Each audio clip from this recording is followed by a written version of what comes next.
So one of the ways that I like to think of this, or that helps me kind of say, well, where are we? What do we want to do next? What should I take on next? Is looking at this progression that we see when we take on continuous improvement. So we looked at project maturity or process maturity, and we looked at how that changes, right? How we go from that defined to that measured, from that measured to that optimized. So we really didn't say, what does it mean to move up that scale? What are the tools that we are going to use? What are the methodologies that we should be excelling at as we move up that? And so this is what I'm sharing with you here. So generally what we see when organizations are just starting to use Lean and Six Sigma, continuous improvement, process improvement, where they should start is 5S. 5S is identifying waste in your physical and virtual environments. So simply cleaning up your workspaces, making sure that there's not physical waste, or in a virtual environment, virtual waste in your environment. So getting rid of all the trash, getting rid of the things that don't help you actually get your job done. Really identifying what you need and making sure what you need for your employees is there. Now, this can be significant to start with because when you change your environment, you change the way people interact with the environment.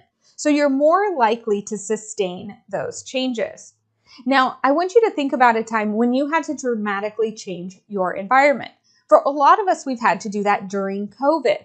Now, when you had to go from going to work every day to living at home, I bet you had to learn a lot of new processes, which means that you were actually during that time open to a lot of changes that maybe you wouldn't have been open to otherwise. So this is why 5S is a great place to start. It really opens people up. When we change the environment, it opens them up to other improvements. Then we can introduce Kaizen.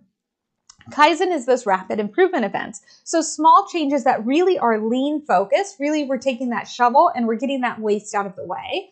And within a Kaizen activity in those 5 days, we're actually teaching people, similar to White Belt, we're teaching people about these concepts so that they can go and use these concepts. And then they apply them in these events and they come back and we make improvements, we get those wins, and people get excited. People say, I can actually make changes.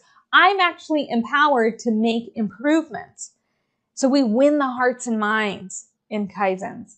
We make them open to these opportunities. We get them out there and actually making those changes, feeling like they can control it and improve it. And they actually are able to see those changes in their environment. And then we want to make sure we're using those other lean tools. We want to look at theory of constraints. We want to look at pull.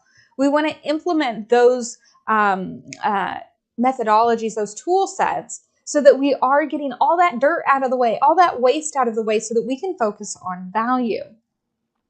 Now, once we've done that, we're going to be at a place where all the problems that we have left, or most of the problems we have left, are complex, are hard, are really doing that delicate work of saying, well, now we know we have too many defects in this department. What do we do about it? We understand what value is, and we're not achieving it, and we have data for it now. Then you introduce Six Sigma, and you go in with those projects and you do that exacting work where we take on those complex cross-functional opportunities. Now, once you're at a place in your organization where Six Sigma is widely used and known, then you're at a great place to start doing design for Six Sigma. So for those new processes, so we're no longer just looking at existing processes, but we're actually looking at new processes as well. So if you're struggling with where do I start, I really encourage you to start looking at 5S, to look at your environment, to think about what are those things that you can eliminate from your environment,